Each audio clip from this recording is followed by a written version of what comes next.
168 பேரை சுமந்து கொண்டு ஒரு விமானம் மத்திய தரைக்கடலிலே 35,000 அடி உயரத்திலே பறந்து கொண்டிருந்தது நண்பர்களே.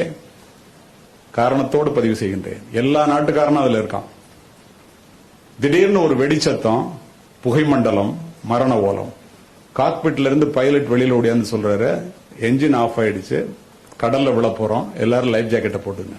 நடந்த சம்பவம். துணை விமானி மட்டும் விடாம என்ஜின் ஆன் பண்ணி பார்த்துட்டு இருக்கான். 20,000 அடி உயரத்துக்கு வந்துருச்சு. மயான அமைதி. யாராவது அதுக்கப்புறம் பேச முடியுமா? அடுத்தது 5,000 அடிக்கு வந்துருச்சு. துணை விமானி வெளியில ஓடியாந்து லைட் எரியுது, கிரீன் லைட்டுங்கிறான். விமானி போய் காக்பிட்ல உட்காந்து முயற்சி பண்றான். தண்ணீரை தொட இருந்த விமானத்தினுடைய என்ஜின் ஆன் ஆகிக்குது. தண்ணீரை தொடாம மேலே ஏற்றி பக்கத்து நாட்டிலே தரையிறக்குகின்றார்கள். Emergency landing. பத்திரிகை துறை நண்பர்கள் எல்லாரும் கேட்கறான், கடைசி இறப்பினுடைய விளிம்புக்கே போயிட்டு வந்துட்டீங்களே, கடைசியா என்ன நினைச்சீங்க? ஒருத்தன் மனைவியை சொல்றான், ஒருத்தன் நாட்டை சொல்றான், ஒருத்தன் வீட்டை சொல்றான், ஒருத்தன் பேங்க் பேலன்ஸ் சொல்றான். என்னுடைய பிள்ளைகளை அனாதையாக விட்டு இறக்கப் போகிறோமே என்று அழுதேன் என்று சொன்ன 11 பேரும் இந்திய தந்தைகள் என்பதை மனதிலே பதிய வைத்துக் கொள்வோம். அம்மாவிடம் ஒட்டிக்கொள்வோம், அப்பாவிடம் எட்டி நிற்போம். அம்மாவினுடைய அன்பு வெளிப்படையானது, அப்பாவினுடைய அன்பு வெளியே தெரியாதது.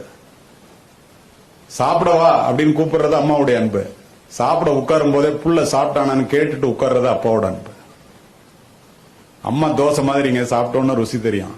அப்பா தோசைக்கல் மாதிரி என்ன சூடு படுறாருங்கிறது ஒருத்தனுக்கும் தெரியாது. சொல்லலன்னாக்க வேற யாராவது சொன்னதான் தெரியும். உங்களை வளர்ப்பதற்காக, உன்னை படிக்க வைப்பதற்காக எத்தனை பேரிடம் கடன் பட்டிருப்பார். அந்த கடன்களை அடைக்க முடியாமல் எத்தனை அவமானங்களை சந்தித்திருப்பார். எத்தனை இரவுகளை கண்ணீரிலே கழித்திருப்பார்.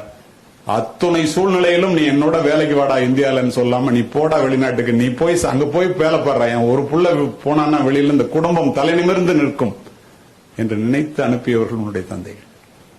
மறுக்க முடியுமா? யாராவது சிந்தித்து பாருங்கள். நீ எல்லாம் எங்கடா உருப்பிட போற அப்படின்னு சொல்லிட்டு என் புள்ள எப்படியாவது உருட்டுறமேன்னு கடவுளை பார்த்து வேண்ட ஒரே ஜீவன் உலகத்துல அப்பா மட்டும்தாங்க. 5 வயசுல அப்பா ஹீரோவா தெரிவாரு, 20 வயசுல எதிரியா தெரிவாரு, 40 வயசுல தெய்வமா தெரிவாரு.